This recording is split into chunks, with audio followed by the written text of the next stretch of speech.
क्या आप भी 1600 मीटर रनिंग की प्रैक्टिस करते हैं और आपकी जो टाइमिंग है वो टाइमिंग बेहतर नहीं हो पा रही है?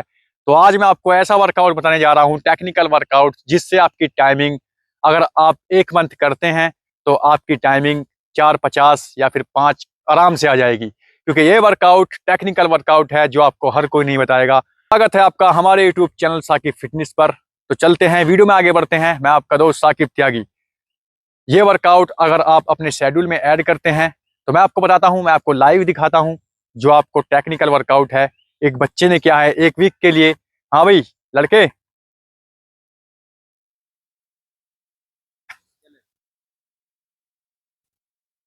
जो तेरी 1 वीक की मतलब परफॉर्मेंस थी, मतलब 1 वीक तेने वर्कआउट किया है, जो सा 1 वीक से पहले जो वर्कआउट कर रहा था, जी उससे पहले तेरी टाइमिंग कितनी थी? 6:30 की टाइमिंग थी। जो 1 वीक किया है तेने वर्कआउट, अब कितनी टाइमिंग है? 5:40 की आई। 5:40। इस लड़के ने 50 सेकंड अपने वर्कआउट में, 1 वीक वर्कआउट करने के बाद 50 सेकंड डाउन की हैं। तो आप अंदाजा लगाइए, अगर आप 1 मंथ इस वर्कआउट को करेंगे तो आपकी टाइमिंग क्या होगी। जादू प्रैक्टिस कर ले भाई। तो वर्कआउट आपके सामने मैं आपको बताने जा रहा हूँ। मंडे में आपको अपने ग्राउंड पे आ जाना है। किसी ग्राउंड पर आप आ सकते हैं जहां पर आप प्रैक्टिस करते हैं। वहां पे आने के बाद आप वार्म अप करना है, स्ट्रेच करना है। स्ट्रेच के बाद हमको 200 मीटर की रेपिटेशन लगानी है।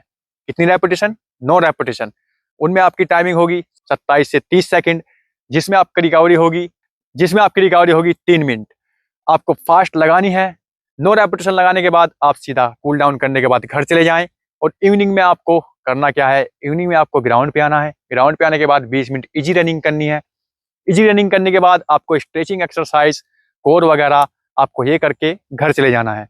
नेक्स्ट डे आपका ट्यूसडे आता है। ट्यूसडे में आपको पेस करना है, मतलब पेस 4 किलोमीटर आपको करना है। मतलब रेपिटेशन के तौर पर आपको 4 किलोमीटर को 2 हिस्सों में बांट देना है। मतलब 2 किलोमीटर की एक रेपिटेशन। आपको वो रेपिटेशन ऑल आउट लगानी है। ऑल आउट मतलब जितनी आपकी कैपेसिटी है उसी के हिसाब से आपको वर्कआउट करना है और ऑल आउट दौड़ चले जाना है। जिससे आप देखेंगे आपकी जो रिदम है वो फास्ट होता जा रहा है और आपकी रिकवरी है वो भी इंक्रीज होती चली जा रही है और परफॉर्मेंस तो खुद ही इंक्रीज हो जाएगी। लगाने के बाद में आपको एक रेपिटेशन लगाने के बाद में आपको 10 मिनट का रेस्ट लेना है और दूसरी रेपिटेशन फिर ऑल आउट लगानी है। ये आपका मॉर्निंग वर्कआउट हुआ। इवनिंग में आपको 15 मिनट फिर रनिंग करनी है। रनिंग करने के बाद आपको अच्छी तरीके से स्ट्रेच करना है और स्ट्रेचिंग एक्सरसाइज करने के बाद घर चले जाना है। वेडनेसडे डे 3 आपको 400 मीटर की 7 रेपिटेशन लगानी है, जिसमें आपकी टाइमिंग होगी 1:10 से 1:12, जिसमें आपकी रिकवरी 3 मिनट। और अच्छी तरीके से आपको वार्म अप करने के बाद यह रेपिटेशन लगानी है और रेपिटेशन लगाने के बाद आपको कूल डाउन करने के बाद घर चले जाना है। इवनिंग में आपको इवनिंग में आपको इजी रनिंग करनी है। 15 मिनट इजी रनिंग करने के बाद आपको एबीसी एक्सरसाइज या ड्रिल या फिर आपको स्ट्राइड लगाने के बाद घर चले जाना है। थर्सडे थर्सडे में आपको थर्सडे में आपको 600 मीटर की लगानी है। 600 मीटर की आप 4 रेपिटेशन लगा सकते हैं। थर्सडे में आपको 600 मीटर लगानी है। 600 मीटर की आप 4 रेपिटेशन लगा सकते हैं। 4 रेपिटेशन में आपकी टाइमिंग 1:45 से 1:50 तक की और रिकवरी 3 मिनट। अच्छी तरीके से वार्म अप करने के बाद आप ये रेपिटेशन लगा सकते हैं और अच्छी तरीके से कूल डाउन करने के बाद घर चले जाएंगे। थर्सडे में आपको इवनिंग में रेस्ट रखना है। शुक्रवार यानी फ्राइडे में आपको अच्छी तरीके से वार्म अप करना है। वार्म अप करने के बाद आपको लॉन्ग रेपिटेशन लगानी है, मतलब 3 किलोमीटर की एक रेपिटेशन और फिर 2 किलोमीटर की एक रेपिटेशन, मतलब 5 किलोमीटर स्पीड वर्कआउट करना है।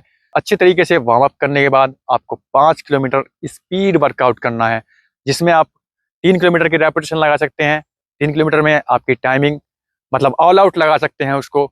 ऑल आउट मतलब जितनी आपकी कैपेसिटी हो। फिर 2 किलोमीटर की एक रेपिटेशन लगा सकते हैं, जितनी आपकी कैपेसिटी हो उसी हिसाब से। इसमें आपकी रिकवरी 10 मिनट, आराम से रिकवरी कीजिए और स्पीड वर्कआउट में आपको इस वर्कआउट को फिनिश करना है।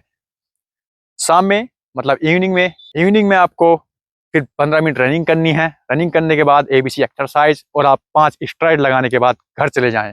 सैटरडे यानी थावर, जो वीक का लास्ट डे है, आपको लॉन्ग इजी रनिंग करनी है। मतलब इजी रनिंग कैसे? मतलब 10 किलोमीटर रनिंग कीजिए, आराम का पेस लीजिए और 10 किलोमीटर रनिंग करनी है अपने रिदम के साथ में। अच्छी तरीके से आपको ये वर्कआउट करना है और रिदम मतलब 5 किलोमीटर या 4.5 के पेस से आप रनिंग कर सकते हैं इजी अपनी बॉडी और मसल्स को जो हमारी बॉडी में टफनेस आई है पूरे वीक की, उसको रिलैक्स कीजिए अच्छी तरीके से। आप मॉर्निंग में इजी रनिंग करने के बाद 10 किलोमीटर इजी रनिंग करने के बाद आप स्ट्रेचिंग एक्सरसाइज और 4 स्ट्रेट लगाने के बाद घर चले जाएं। इवनिंग में आपको रेस्ट रखना है और संडे का भी आपको रेस्ट रखना है। अगर आप इस वर्कआउट को फॉलो करोगे तो आप देखेंगे कि आपकी एक मंथ में टाइमिंग, अगर आपकी टाइमिंग 6:30 है तो आपकी एक मंथ में टाइमिंग 4:50 5 आ जाएगी आराम से, अगर आप इस वर्कआउट को टाइमिंग के साथ फॉलो करोगे। तो उम्मीद करता हूं आपको हमारी ये वीडियो और वर्कआउट पसंद आएगा। अगर आप इस टेक्निक से वर्कआउट करोगे तो आप आर्मी का फिजिकल या फिर टीए का फिजिकल आराम से क्लियर कर दोगे एक्सीलेंट के तौर पर। अगर आपको कुछ डाउट है वर्कआउट में या फिर आपको सस्पेंस है, कुछ दिक्कत आ रही है, तो आप कमेंट कर सकते हैं। मैं अगली वीडियो आपको उसी पर बना कर दूंगा। तो मिलते हैं गाइस नेक्स्ट वीडियो में, अगले वर्कआउट के साथ में, अगली एक्सरसाइज के साथ में। Keep running guys.